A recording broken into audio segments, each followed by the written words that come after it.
Hallelujah. Hallelujah. Hallelujah. Hallelujah. Hallelujah.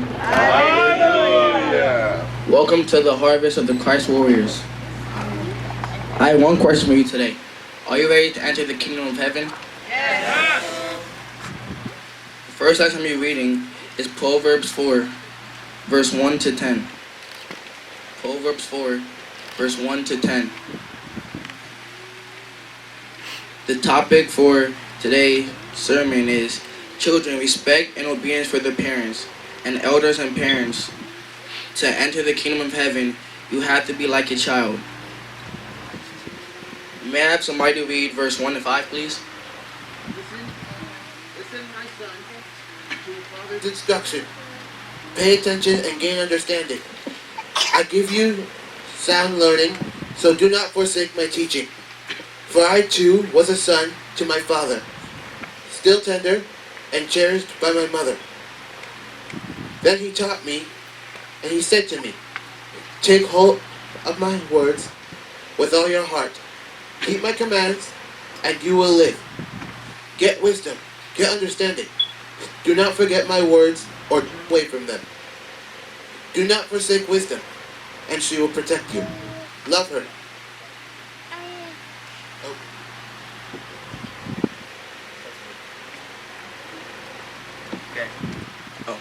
Okay, this means to me, children, listen, obey, and respect your parents. Not only to obey your parents, but everybody here is a parent. Everyone looks out for each other, and you will learn how to learn. An example from this is from the book of Esther. Even though she did not have a father or mother, she had an uncle to look up to get wisdom and knowledge from to become a great queen. Most things your parents and elders tell you is correct. It is never wrong. So never forget that. My parents and elders have told me to do my homework, get good grades, and to make good friends. This will help me in life because it will help me to achieve the goal of being the best and successful person I can be. When I'm with my father's little boy and my mother's dear son, my parents have been teaching me about God's words. They tell me to obey the commands. I will have a good life. Jesus is telling us to get the wisdom, understanding, and not to forget his teaching. Does anyone know the definition of wisdom? According to the dictionary, wisdom is the quality of experience and knowledge. I know that experience is a first-person view. I am a very experienced person. I have 14 years of experience because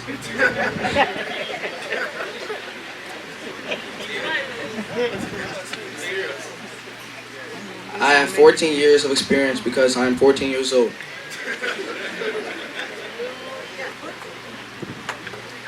And the elders who have gray hair have 80, 90, maybe even 100 years of experience.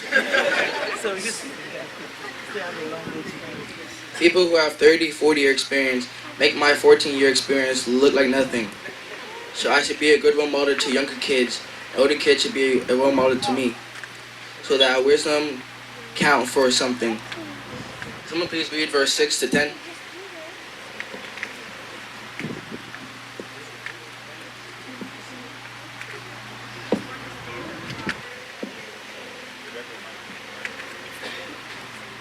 To understand a proverb and an interpretation, the words of the wise and the dark saying. The fear of the Lord is the beginning of knowledge, but fools despise wisdom and instruction. My son,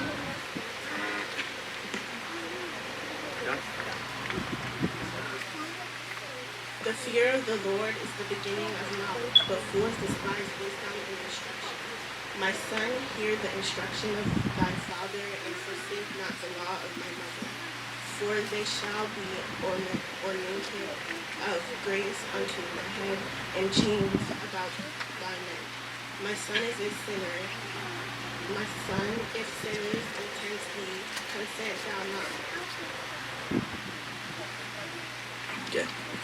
To me, wisdom will keep you safe if you don't turn your back on her. Listen to your elders' experience so you won't make the same mistakes they make. The first step of becoming wise is finding wisdom.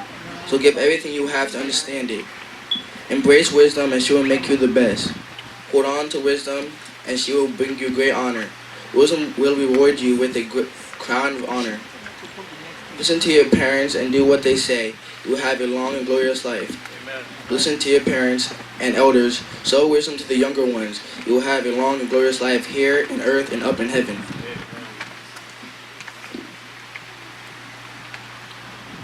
Now, kids, let me speak to the parents and the elders. Second lesson I'll be reading today is Matthew 18, verse 1 to 6. Matthew 18, verse 1 to 6. Can somebody read verse 1 to 6, please? At the time, the disciples came to Jesus, asking, "Who is the greatest in the kingdom of heaven?" So Jesus called a child to come and stand in front of them, and said, "I assure you that unless you change and become like children, you will never enter the kingdom of heaven. The greatest in the kingdom of heaven is the one who humbles himself and becomes like this child. And whoever welcomes in my name one such child as this welcome me. If anyone should cause one of these little ones to lose his faith in me, it would be better for that person to have a large millstone tied around his neck and be drowned in the deep sea. How terrible for the world that were we."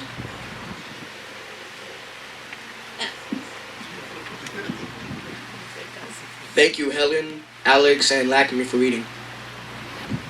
There were questions about who is the greatest in the kingdom of heaven. Jesus had a child in front of them. If you do not become a child, you will not enter the kingdom of heaven. What quality of a child should you have to enter the kingdom of heaven? To be a child, you must have imagination. An imagination of a child makes them believe anything anyone tells them, and that anything is possible. Because for adults, isn't that called faith? Yes. And as the Bible tells us, without faith, it is impossible to please God. Who is humble like this child is the greatest in the kingdom of heaven. This one is straightforward.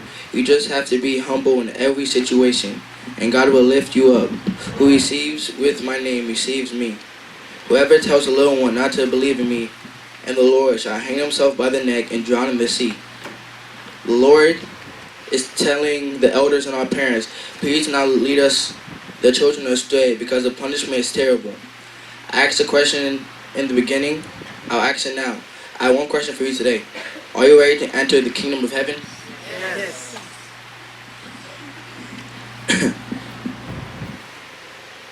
Children, obey your elders and parents, and elders and parents act more like children. If so, today is a day where you turn a new page in your life and worship the Lord and obey His commands. May the Lord continue to bless His holy words. Amen.